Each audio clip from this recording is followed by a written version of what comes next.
Assalamualaikum warahmatullahi wabarakatuh. Alhamdulillahi rabbil alamin wassalatu wassalamu ala asyrafil anbiya'i wal mursalin wa ala alihi wa sahbihi ajma'in. Rabbi shrah li sadri wa yassir li amri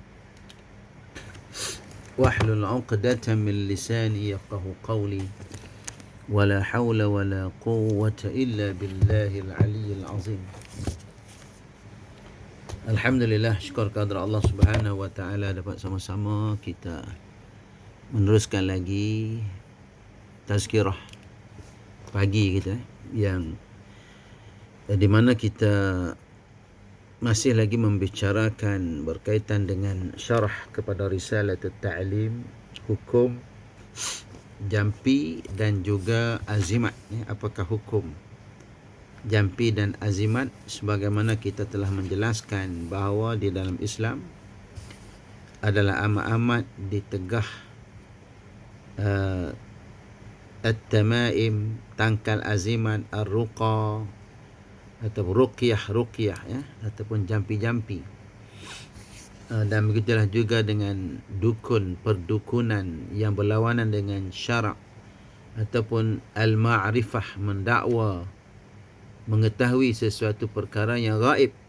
Semua itu adalah ditegah di dalam syarak, ya, dengan dalil, ya, beberapa dalil, sama ada daripada Al-Quran maupun daripada hadis Nabi sallallahu alaihi wasallam. Di antaranya ialah Allah menyebutkan dalil, Allah menyebutkan sebab-sebab pengharaman, iaitulah berdasarkan kepada firman Allah Subhanahu wa taala sebagaimana di dalam surah Al-Furqan ayat yang ketiga. A'udzubillahi minasyaitonir rajim. وَاتَّخَذُوا مِن دُونِهِ آلِهَةً لَا يَخْلُقُونَ شَيْئًا وَهُمْ يُخْلَقُونَ وَلَا يَمْلِكُونَ لِأَنفُسِهِمْ ضَرًّا وَلَا نَفْعًا وَلَا يَمْلِكُونَ مَوْتًا وَلَا حَيَاةً وَلَا نُشُورًا. Allah mencela orang-orang kafir dengan firman-Nya dalam surah Furqan ini. Allah mencela orang-orang kafir dengan firman-Nya yang bermaksud, dan mereka mengambil Tuhan-Tuhan selain daripadanya untuk disembah, yang Tuhan-Tuhan itu tidak menciptakan apapun, bahkan mereka sendiri diciptakan, dan tidak kuasa untuk menolak sesuatu kemudaratan dari dirinya, dan tidak pula mampu mengambil suatu manfaat pun, dan juga tidak ada kuasa mematikan dan menghidupkan, dan tidak pula ada kuasa untuk membangkitkan. Jadi dalam ayat ini, tuan-tuan dan puan-puan, ya, bahawa Allah Subhanahu wa taala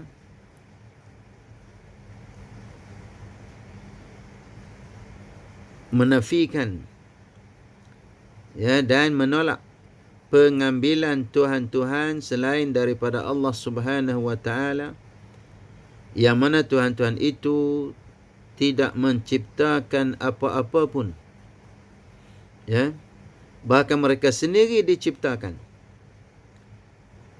yang mana mereka tidak mampu menolak suatu kemudaratan daripada dirinya dan tidak mengambil suatu manfaat, tak mampu, tidak berkuasa mematikan dan menghidupkan, dan tidak pula membangkitkan. Jadi macam mana manusia-manusia mempertuhankan golongan ini?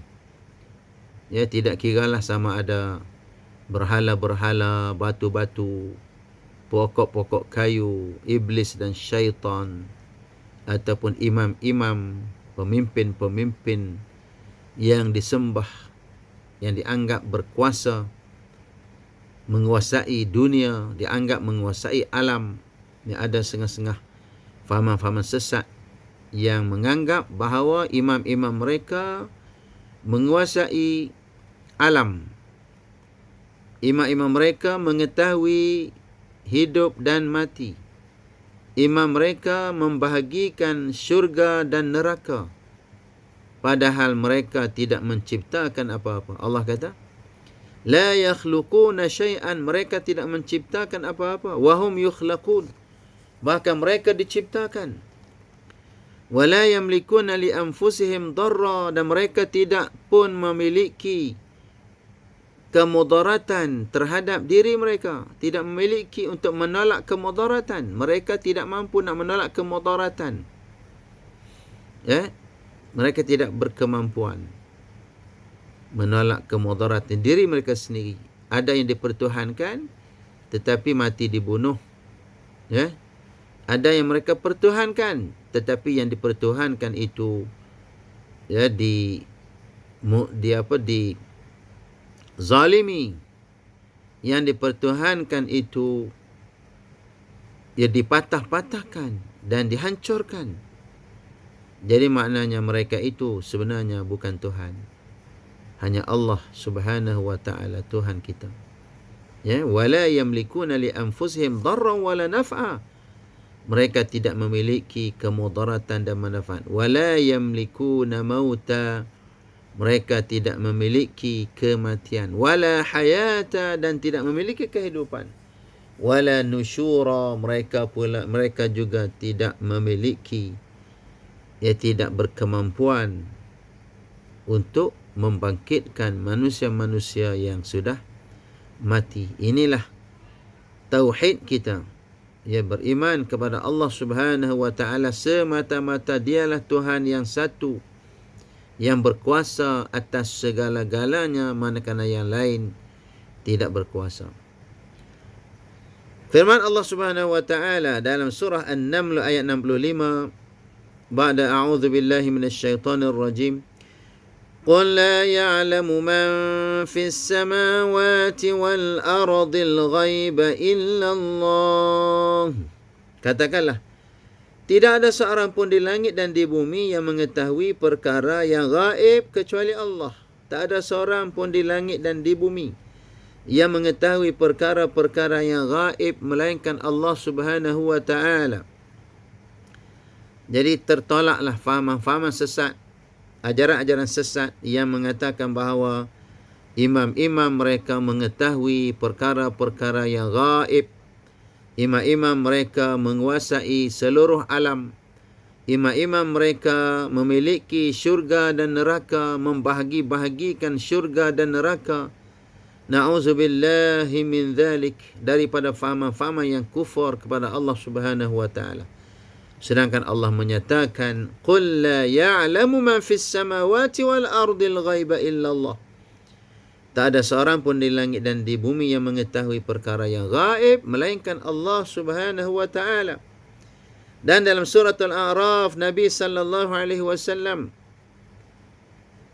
ya, Allah menceritakan tentang Nabi di mana Allah berfirman, walau kuntu a'lamul ghaiba lastakthartu minal khairi wa ma massani as-su'. Dan sekiranya aku mengetahui yang gaib, tentulah aku membuat kebajikan sebanyak-banyaknya dan aku tidak akan ditimpa kemudaratan. Ya, Nabi sendiri tidak tahu perkara-perkara yang gaib dan Nabi sendiri ditimpa kemudaratan. Ya, Nabi sendiri ditimpa dengan kemudaratan, sakit, demam. Berperang dalam medan Uhud, Nabi terkena serangan orang-orang kafir sehingga patah gigi Nabi SAW. Nabi pergi ke Taif, dibaling batu oleh pemuda Taif, berdarah diri Nabi SAW. Macam mana mereka mendakwa imam-imam mereka menguasai alam, menguasai dunia akhirat, ya, dan sebagainya. Sedangkan Nabi kata, kalau aku mengetahui yang gaib, tentulah aku membuat kebajikan sebanyak-banyaknya dan aku tidak akan ditimpa dengan kemudaratan. Ya, walau kuntu a'lamul ghaib lastakthartu minal khairi wa ma massani as-su'. Rujuklah surah Al-A'raf ayat 188. Jadi akidah yang sesat yang mengatakan imam mereka menguasai alam, imam mereka mengetahui yang gaib, imam mereka mengetahui setiap daun yang gugur ke bumi, mengetahui butir-butir batu dan pasir yang ada di tanah, ya, ini adalah fahaman sesat yang membawa kepada kekufuran akidah. Na'udzubillah min zalik. Nabi bersabda, "Man ata arrafan fasa'alahu an syai'in fasaddaqahu, lam tuqbal lahu salatun arba'ina yawman." Barang siapa yang mendatangi juru ramal, menanyakan sesuatu lalu membenarkannya, maka salatnya selama 40 hari tidak diterima oleh Allah Subhanahu wa taala. Iaitu adalah balasan orang yang mendatangi peramal-peramal. Man ata arrafan, arraf peramal, ya, fasa'alahu an syai', dan dia bertanya sesuatu, fasaddaqahu, dan membenarkannya, lam tuqbal lahu salatun arba'ina yawman, tidak diterima sembahyang 40 hari. Ya, hadis yang lain Nabi menyatakan, man ata kahinan, siapa yang datang kepada dukun, kahin, fasaddaqahu bima yaqul, membenarkan apa yang diucapkan, faqad kafara bima unzila ala Muhammadin sallallahu alaihi wasallam, maka dia telah kafir terhadap ajaran yang diturunkan kepada Nabi Muhammad sallallahu alaihi wasallam. Ini orang yang mendatangi dukun.